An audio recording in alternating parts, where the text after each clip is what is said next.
گالیاں دینے پر اتر آتا ہے. تو یہ ماہ مقدس خود کو ایک احسن اخلاق کے اندر ڈھالنے کی تربیت دیتا ہے کہ انسان روزے کے عالم میں حسن خلق کا مظاہرہ کرے. یہ وہ عمل ہے جو انسان کو جہنم کی آگ سے بھی بچانے والا ہے. تو باتیں بہت ساری ہیں عزیز دوستو, بزرگوں اور بھائیوں. اس ماہ مقدس کا جو سب سے بڑا پیغام وہ یہی ہے کہ ہم اعمال صالحہ کے ذریعے سے نیکی اور تقوی کو اختیار کر کے اپنے آپ کو اور اپنے گھر والوں کو جہنم کی آگ سے رب اشرح لی صدری ویسر لی امری واحلل عقدۃ من لسانی یفقهوا قولی رب زدنی علما رب اعوذ بک من همزات الشیاطین واعوذ بک رب ان یحضرون.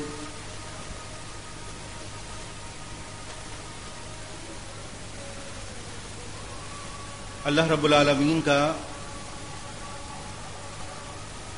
ہم پر یہ بہت بڑا احسان ہے کہ اللہ رب العالمین نے ہمیں ہماری زندگیوں میں ایک مرتبہ پھر رمضان مبارک جیسا عظیم مہینہ نصیب فرمایا.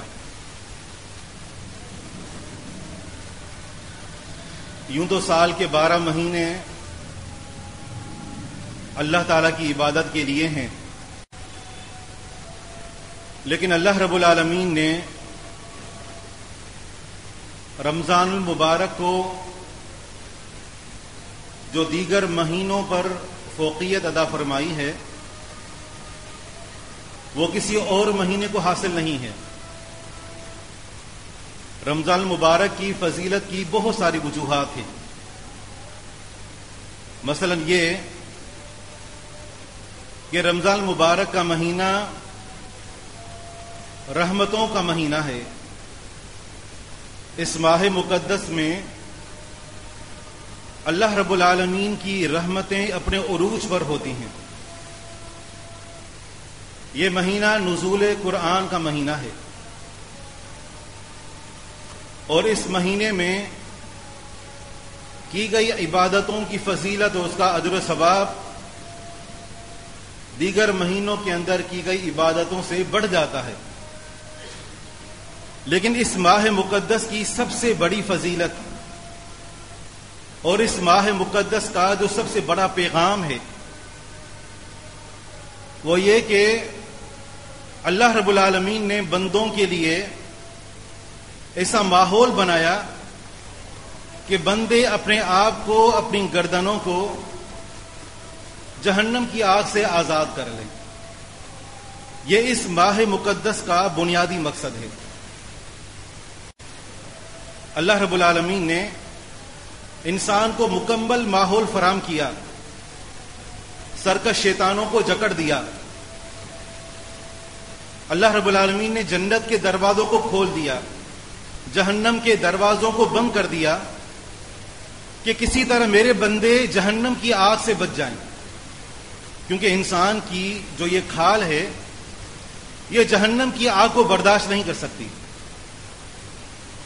سورج جو ہمارے اس زمین سے 150 ملین کے فاصلے پر ہے, لیکن آپ دیکھتے ہیں کہ کبھی درجہ حرارت اس قدر بڑھ جاتا ہے بالخصوص یورپین ممالک میں کہ زمین کے اوپر موجود چیزیں پگھلنے لگتی ہیں. ہم جو آگ عموماً استعمال کرتے ہیں زیادہ سے زیادہ درجہ حرارت جو اس کا ریکارڈ کیا گیا ہے وہ 400 فارنہائٹ سے کچھ اوپر ہے. اور آپ جانتے ہیں کہ اس روئے زمین پر جو سب سے زیادہ تپش اگر کسی چیز کے اندر پائی جاتی ہے تو وہ ایٹمی ہتھیاروں کے اندر ہے. 1945 کے اندر جب امریکہ نے ناگاساکی اور ہیروشیما پر بم برسائے تھے تو ان کا جو درجہ حرارت ریکارڈ کیا گیا وہ 3 لاکھ تک تھا. آپ نے اگر خبریں پڑھی ہوں یا سنی ہوں تو بلڈنگیں کھڑی تھیں اور جلے ہوئے کاغذ کی طرح ڈھیر ہو گئی. تو یہ اس دنیا کی آگ کا عالم ہے. ذرا سوچئے کہ اس جہنم کی آگ کا کیا عالم ہوگا کہ جس سے اللہ تعالیٰ نے بے شمار مواقع پر اسے ڈرایا ہے۔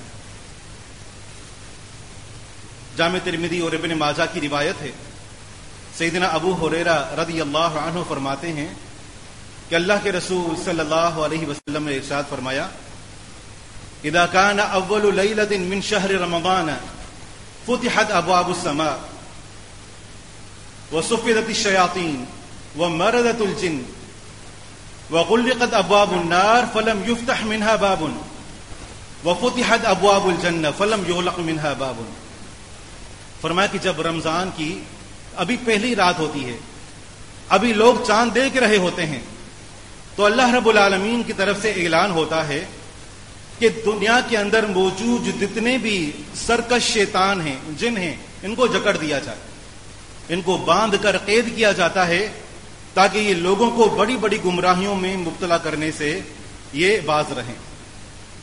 فرمایا کہ آسمان کے دروازوں کو کھول دیا جاتا ہے، جنت کے تمام دروازوں کو کھول دیا جاتا ہے، کوئی جنت کا ایک دروازہ بھی بند نہیں رہتا، 8 دروازے کھلے ہوتے ہیں، اور جہنم کے 7 دروازے، ان 7 دروازوں کو بند کر دیا جاتا ہے۔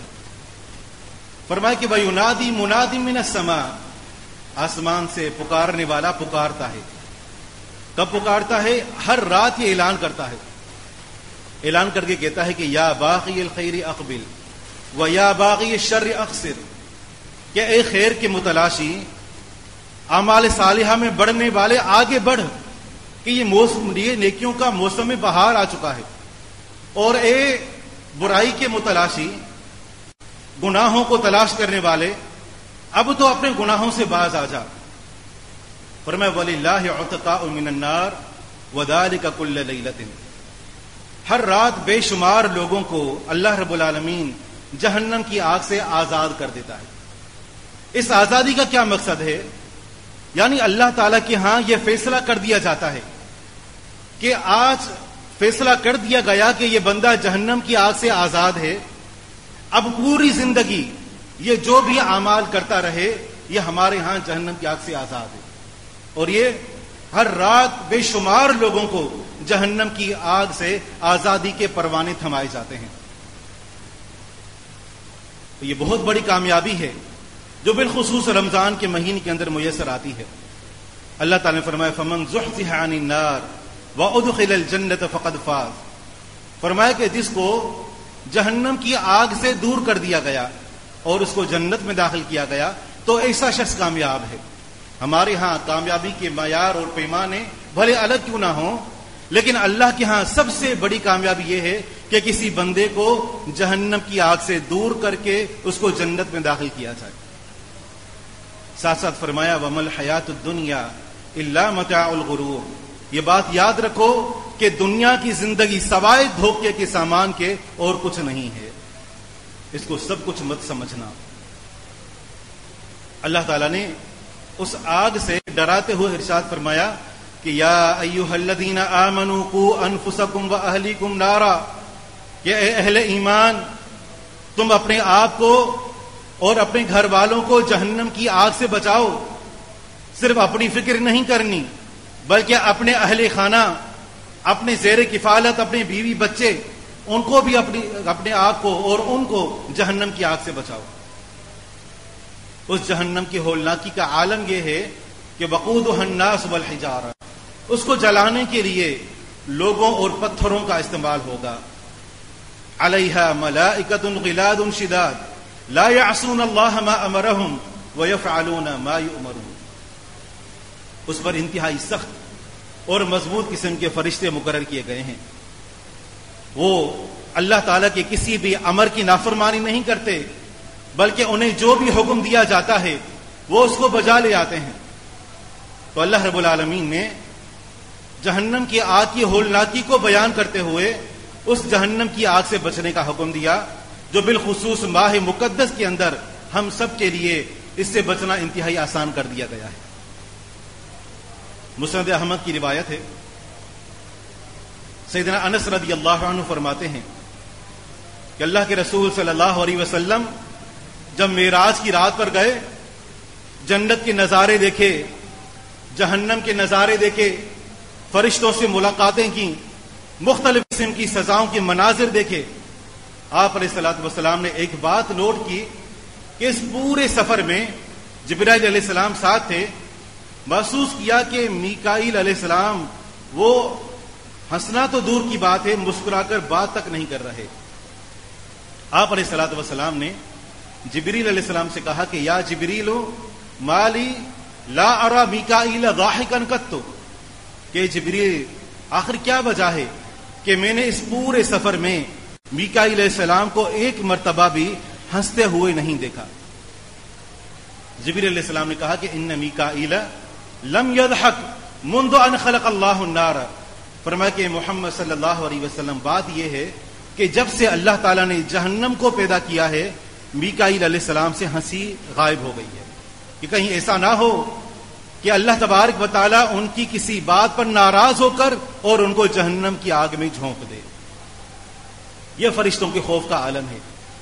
رسول اللہ صلی اللہ علیہ وسلم نے فرمایا کہ فرشتوں کا تو عالم یہ ہے کہ کچھ فرشتوں کو اللہ تعالیٰ نے پیدا کیا، پیدا ہوتے ہی وہ رکوع کی حالت میں چلے گئے اور قیامت کے دن تک وہ رکوع سے اپنا سر اوپر نہیں اٹھائیں گے، اور کچھ فرشتے ایسے ہیں کہ جن کو اللہ تعالیٰ نے پیدا کیا، پیدا ہوتے ہی وہ سجدے کے اندر گر گئے، اور فرمایا کہ قیامت کی صبح تک وہ اپنے سر کو سجدے سے نہیں اٹھائیں گے۔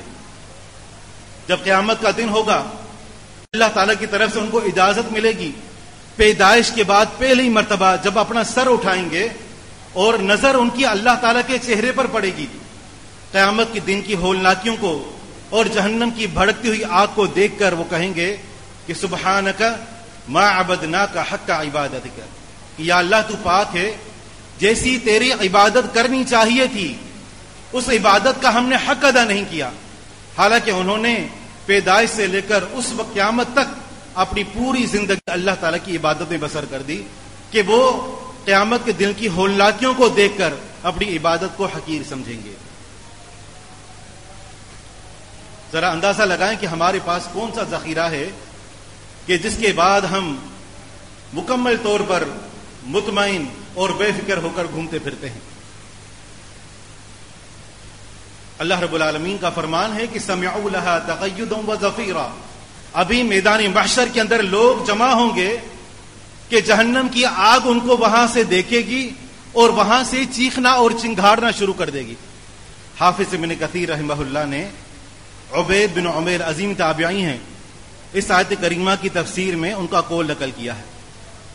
فرماتے ہیں کہ لا یبقى ملک مقرب ولا نبی مرسل الا خر لوجهه ساجدا ترتعد فرائسه، فرماتے ہیں کہ جب جہنم کا چیخنا چلانا، جہنم جب جھرجھری لے گی، اس کی جو آواز لوگ سنیں گے، تو فرمایا کہ اس کے بعد ہر مقرب فرشتہ اور ہر نبی رسول اللہ تعالیٰ کے سامنے سجدہ ریز ہو جائیں گے۔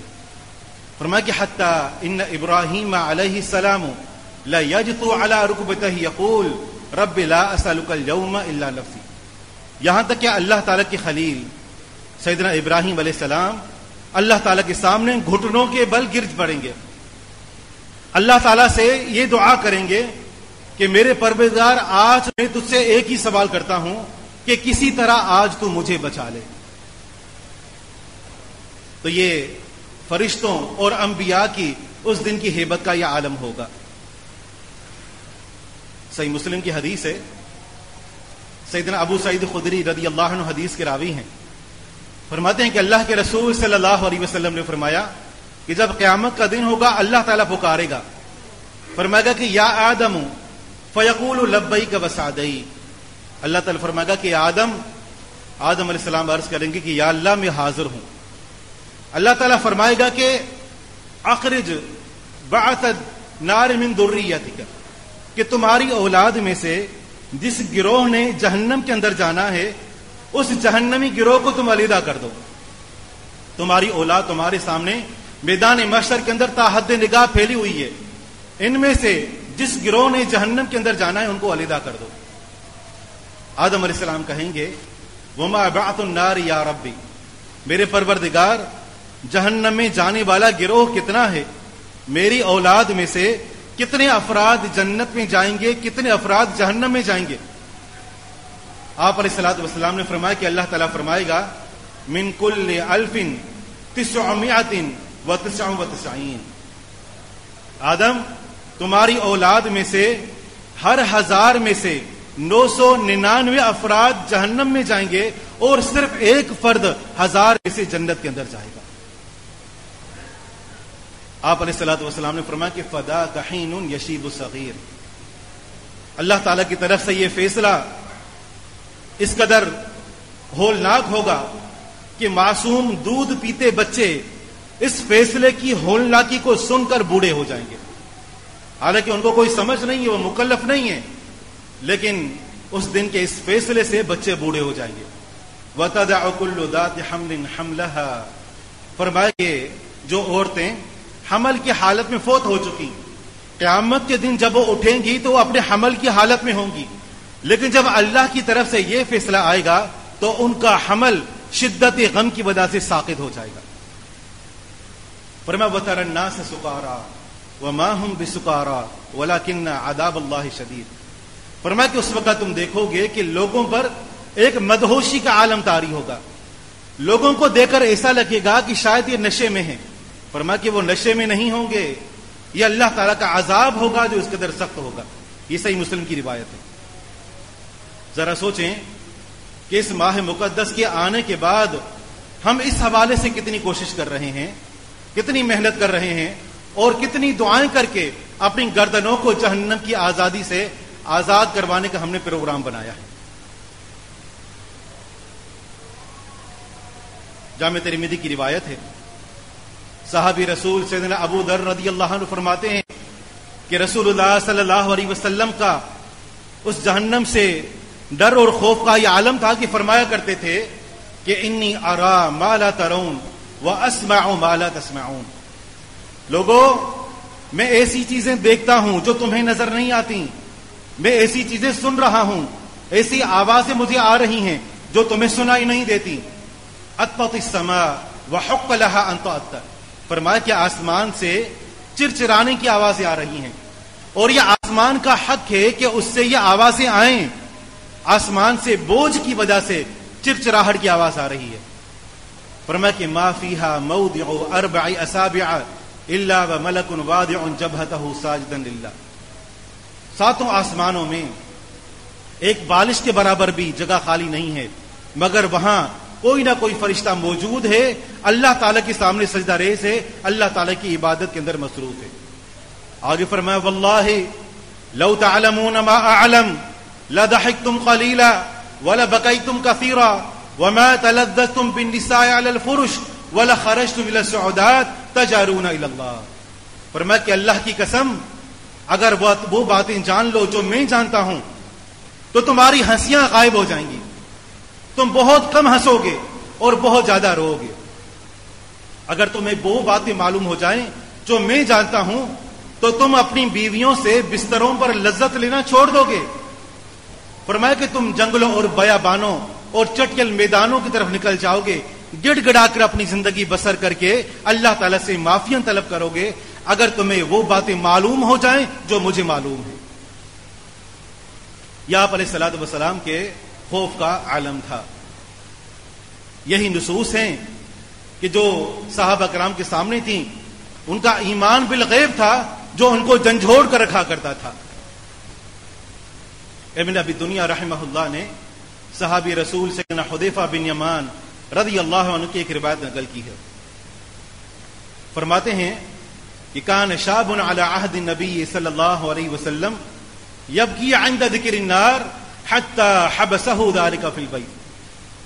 نبی علیہ الصلوۃ والسلام جب کبھی صحابہ کرام کو نصیحت کیا کرتے تھے، جنت جہنم کا تذکرہ ہوتا تو ایک صحابی تھے، نوجوان تھے، لیکن جنت اور جہنم کے تذکرے کو سن کر زاروں قطار رونے لگ جایا کرتے تھے، حتیٰ کہ اس قدر روتے کہ وہ بیمار پڑ گئے. آپ علیہ الصلوۃ والسلام نے جب اس کو نہیں دیکھا پوچھا، آپ کو بتایا گیا. آپ علیہ الصلوۃ والسلام اس کی عیادت کرنے کے لیے اس کے گھر پہنچے. دیکھا انتہائی کمزوری کا عالم ہے. جب اس نوجوان کی نظر آپ علیہ الصلوۃ والسلام پر پڑی، قام وعتنکہ وخر میتا. نوجوان اپنی جگہ سے اٹھ کھڑا ہوا آپ علیہ الصلوۃ والسلام آگے بڑھے, اس کو اپنے سینے سے لگایا, اور جیسے ہی اس کو اپنے سینے سے لگایا, آپ علیہ الصلوۃ والسلام کے مبارک ہاتھوں میں اس کی روح پرواز کر گئی. آپ کو معلوم نہیں ہوا, آپ نے اپنے ہاتھوں کو چھوڑا, اپنے ہاتھوں کو کھولا, اس کی لاش نیچے گر پڑی.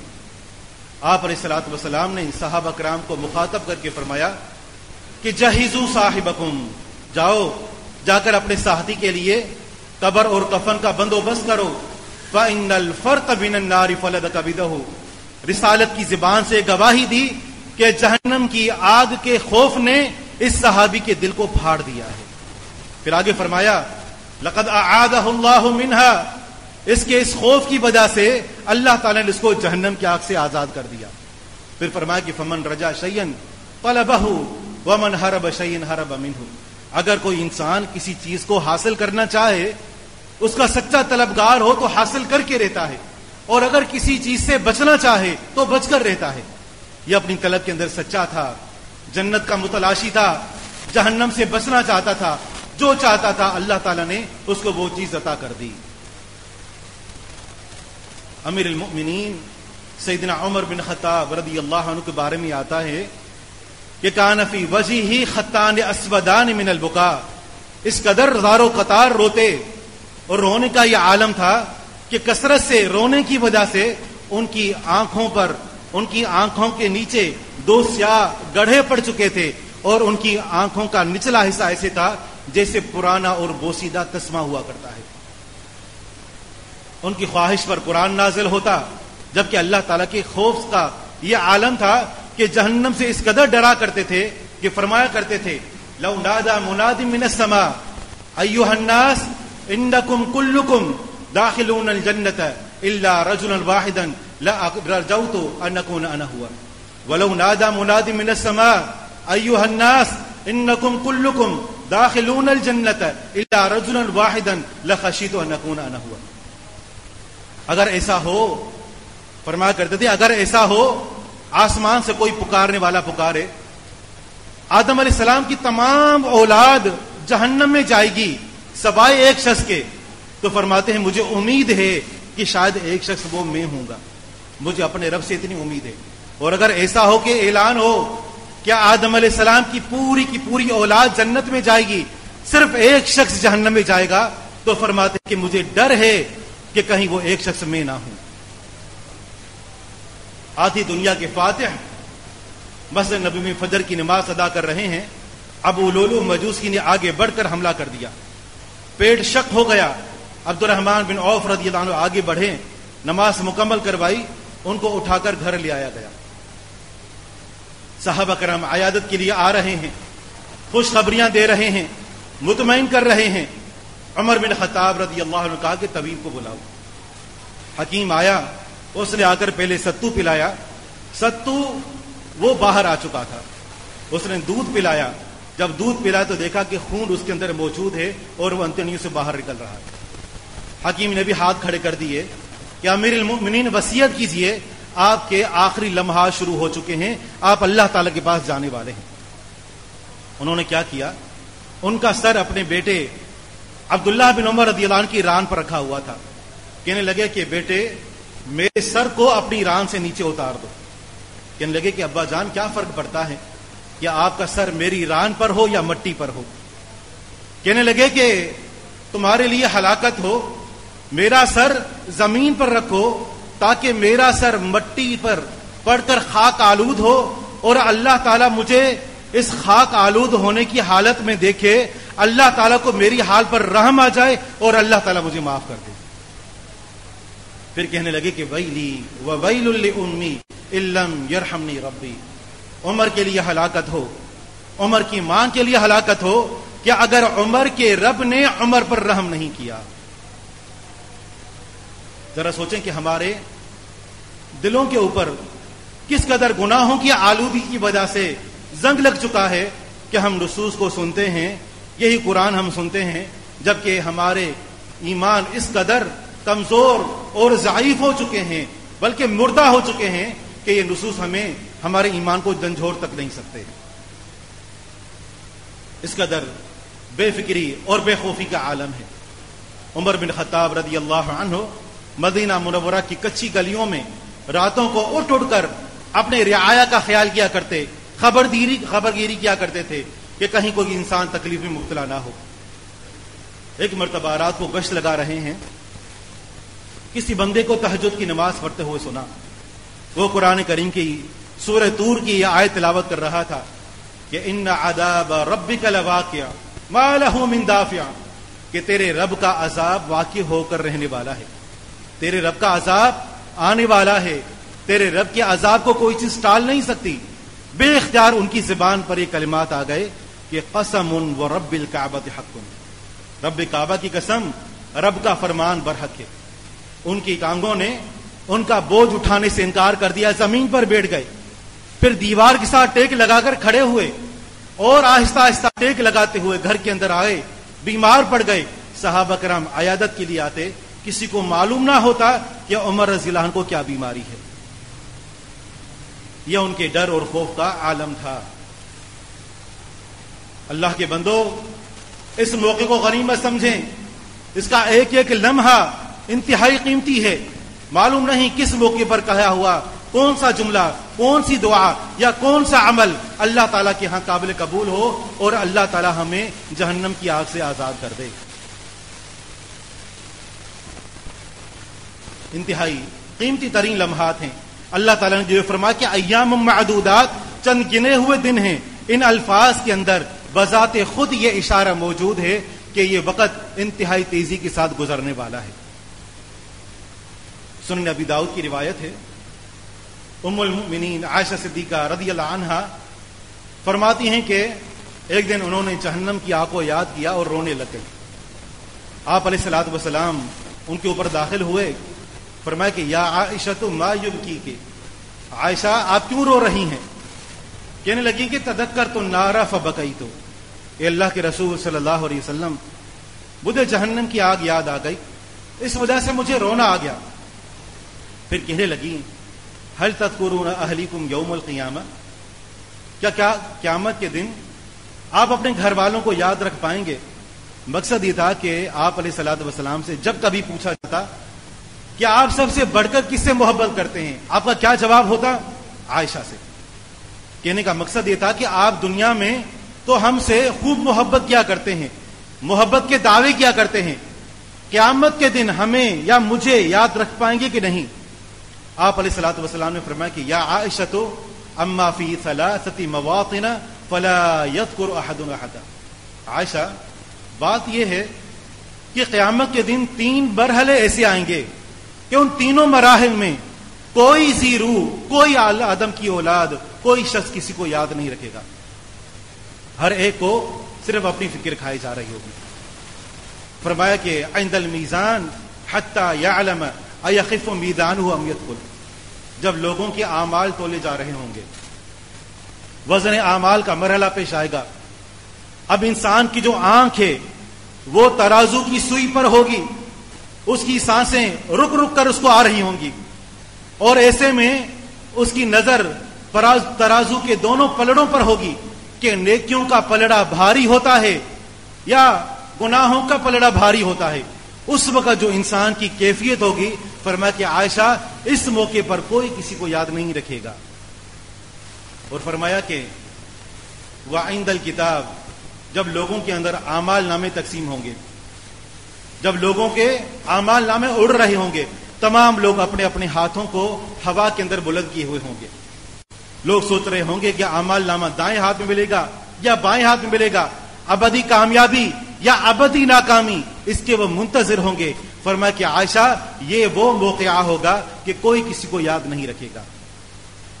فرمایا کہ وعند الصراط حین یودع بین ظہری جہنم، اور تیسرا مرحلہ تب پیش آئے گا کہ جب پل صراط کو جہنم کے اوپر رکھا جائے گا، جب لوگ اندھیرے کے اندر پل صراط پر پاؤں رکھ کر چل رہے ہوں گے، کسی کو کچھ پتہ نہیں چل رہا ہوگا کہ بڑھنے والا پاؤں جو اگلا قدم ہوگا وہ پل صراط پر ہوگا یا وہ قدم اس کو جہنم کی آگ کے اندر اوندھے منہ ڈالنے والا ہے۔ فرمایا کہ یہ وہ موقع ہوگا کہ کوئی کسی کو یاد نہیں رکھے گا۔ تو ان مراحل کے لیے تیاری کرنے کا یہ موسم ہے۔ ذرا دیکھیں کہ ہم ان مراحل کے لیے خود کو کس طریقے سے تیار کر رہے ہیں. رمضان المبارک میں بالخصوص جب نیکیوں کا موسم بہار ہے، اللہ تعالیٰ نے ایک پورا ماحول فراہم کر دیا، تو اس ماہ مقدس کے اندر ہم اپنی تربیت کر کے خود کو جہنم کی آگ سے بچا سکتے ہیں. تو جہنم کی آگ سے آزادی کے کیا اسباب ہیں؟ سب سے پہلا سبب کلمہ توحید اور اخلاص ہے، بالخصوص شرک اکبر اور شرک اصغر سے اجتناب. یہ وہ عمل ہے کہ جو انسان کو جہنم کی آگ سے آزاد کرنے والا ہے. اس مہینے میں ہم جتنی بھی عبادت کریں، ہر عبادت کے پیچھے مقصد اللہ تعالیٰ کو راضی کرنا ہو. بس اوقات آپ لوگوں کو دیکھتے ہیں کہ وہ عبادتیں تو کر رہے ہوتے ہیں، لیکن ان کی سوچ یہ ہوتی ہے کہ اگر یہ عبادت نہ کی تو لوگ کیا کہیں گے، اگر روزہ نہ رکھا کتنا معیوب ہے، اگر تراویح کے اندر شامل نہ ہوا تو کس قدر اس کو معیوب تصور کیا جائے گا. زکوٰۃ دینا ضروری ہے وگرنہ لوگ سوال اٹھائیں گے. تو بسا اوقات انسان لوگوں کو دکھانے کے لیے نیکی کر رہا ہوتا ہے، جو کہ شرک اصغر ہے اور ان اعمال کا کوئی فائدہ نہیں. تو اگر جہنم کی آگ سے بچنا چاہتے ہو تو شرک اکبر اور شرک اصغر ہر طرح کے شرک سے اجتناب لازم ہے. صحیح بخاری کی روایت ہے، آپ علیہ الصلوۃ والسلام نے فرمایا کہ من صام رمضان ایمانا واحتسابا غفر له ما تقدم من ذنبه ومن قام ليلة القدر ایمانا واحتسابا غفر له ما تقدم من ذنبه وفي رواية من قام رمضان ایمانا واحتسابا غفر له ما تقدم من ذنبه. اگر کوئی شخص رمضان میں روزے رکھتا ہے ایمان کی حالت میں، اللہ تعالیٰ سے اجر لینے کے لیے نیت خالص ہو. اسی طرح اگر ایک شخص لیلۃ القدر کا قیام کرتا ہے ایمان کی حالت میں اللہ تعالیٰ سے اجر لینے کے لیے، اگر کوئی شخص راتوں کو قیام کرتا ہے، تراویح کا اہتمام کرتا ہے ایمان کی حالت میں اللہ تعالیٰ سے اجر لینے کے لیے، تو فرمایا کہ اس آدمی کے تمام تر پچھلے گناہوں کو معاف کر دیا جاتا ہے. تو یہ گناہوں کو بخشوانے کا موسم ہے. ان مواقع سے فائدہ اٹھائیں اور اعمال کرتے ہوئے اپنی نیت کو ہمیشہ خالص رکھیں. دوسرے نمبر پر پرہیزگاری، یہ وہ عمل ہے کہ جو انسان کو دنیا اور آخرت کے اندر کامیاب کرنے والا ہے، اور روزے کا مقصد بھی پرہیزگاری کا حصول ہے. اللہ تعالی نے فرمایا یا ایھا الذین آمنوا کتب علیکم الصیام کما کتب علی الذین من قبلکم لعلکم تتقون. اے اہل ایمان، تم پر روزے فرض کیے گئے ہیں جس طرح تم سے پہلے لوگوں پر روزے فرض کیے گئے تھے. روزہ رکھنے کا مقصد کیا ہے؟ لعلکم تتقون، تاکہ تمہارے اندر پرہیزگاری پیدا ہو. جس کا معنی یہ کہ اگر کوئی انسان روزہ تو رکھتا ہے لیکن روزہ رکھنے کے باوجود وہ سارے کام جو روزہ رکھنے کے بغیر کیا کرتا تھا وہی کام جاری ہیں، تو مانا اس کی اندر پرہیزگاری پیدا نہیں ہوئی، اور جو پرہیزگاری پیدا نہیں ہوئی تو اس کے اس عمل کا اس کو کوئی فائدہ نہیں پہنچے گا. روزہ رکھنے سے پہلے بھی جھوٹ بولنا، فراڈ کرنا، دھوکہ کرنا، ملاوٹ کرنا، گالیاں دینا، بد زبانی کرنا، بد نظری کرنا، اور گانے اور موسیقی سننا، حرام کاروبار، حرام لین دین جو روزہ رکھنے سے پہلے جاری تھا، روزہ رکھنے کے بعد بھی وہی کام جاری ہیں، تو پھر اس کو معلوم ہونا چاہیے کہ اس کو سوائے بھوک اور پیاس کی اور کوئی چیز حاصل نہیں. روزے کا اصل مقصد انسان کی پرہیزگاری پر تربیت کرنا ہے. تو جہنم سے آزادی کا یہ ایک اہم ترین سبب ہے کہ انسان روزے کے ذریعے سے اپنے اندر پرہیزگاری پیدا کرے. اسی طرح نماز کا قیام، یہ وہ عمل ہے جو انسان کو جہنم کی آگ سے آزاد کر دینے والا ہے. سیدنا انس رضی اللہ عنہ فرماتے ہیں رسول اللہ صلی اللہ علیہ وسلم نے فرمایا، جامع ترمذی کی حدیث ہے، فرمایا کہ من صلی للہ 40 یوما فی جماعت یدرک تکبیرۃ الاحرام کتبت له براءتان، براءۃ من النار و براءۃ من النفاق.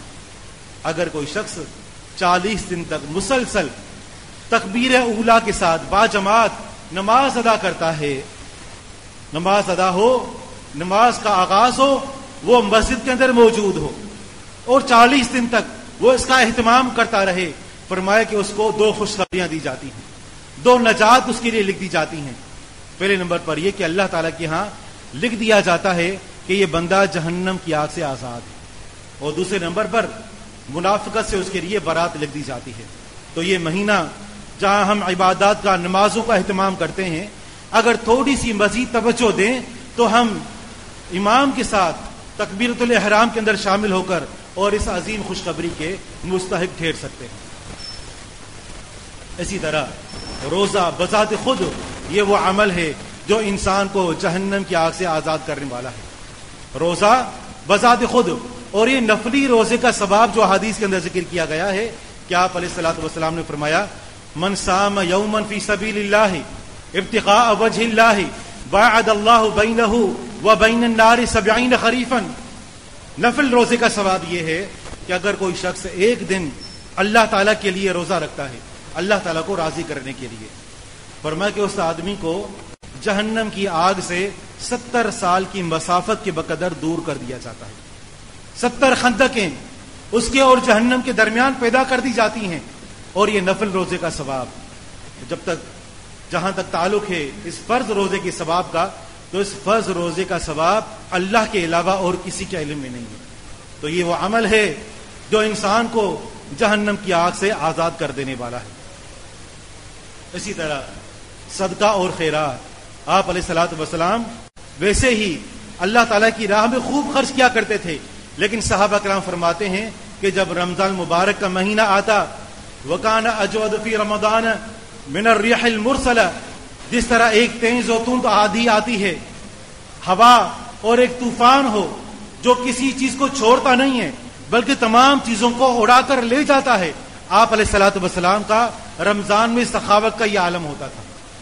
اللہ کی راہ میں جو کچھ ہوتا اس کو لٹاتے رہتے تھے۔ تو یہ بالخصوص رمضان کے مہینے میں صدقہ اور خیرات کرنا یہ جہنم کی آگ سے آزادی کا سبب ہے۔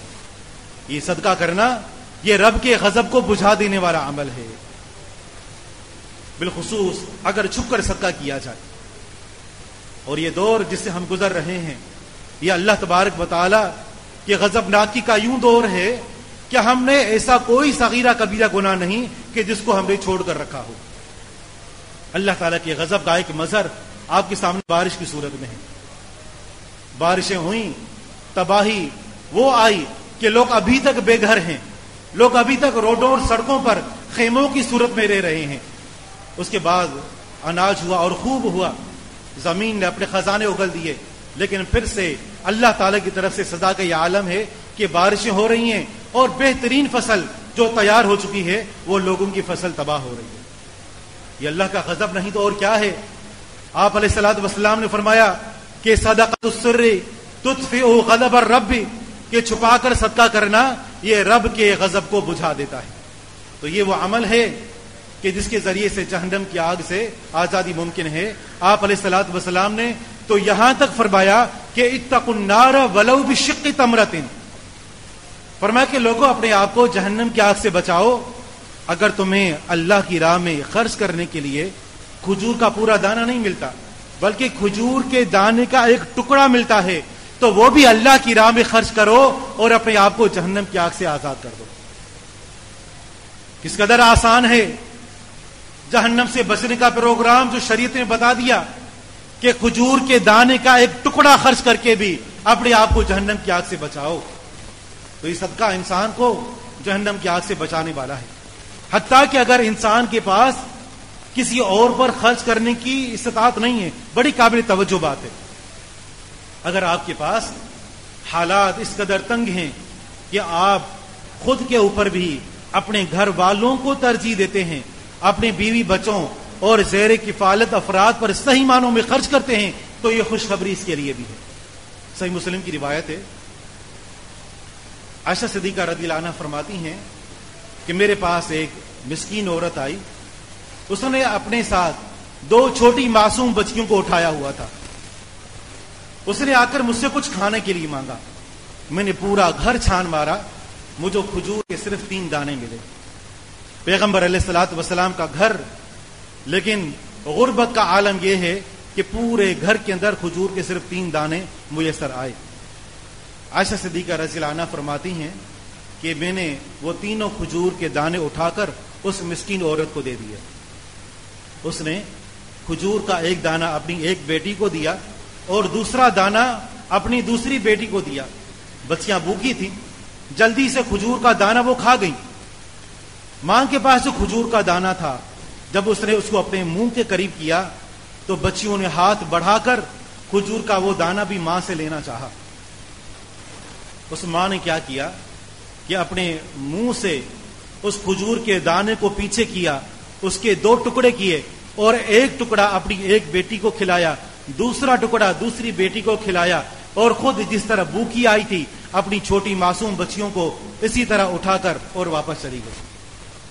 عائشہ صدیقہ رضی اللہ عنہا فرماتی ہیں کہ میں یہ منظر دیکھ رہی تھی, ماں کی مامتا اور قربانی کا یہ عالم, مجھے بڑا تعجب ہوا.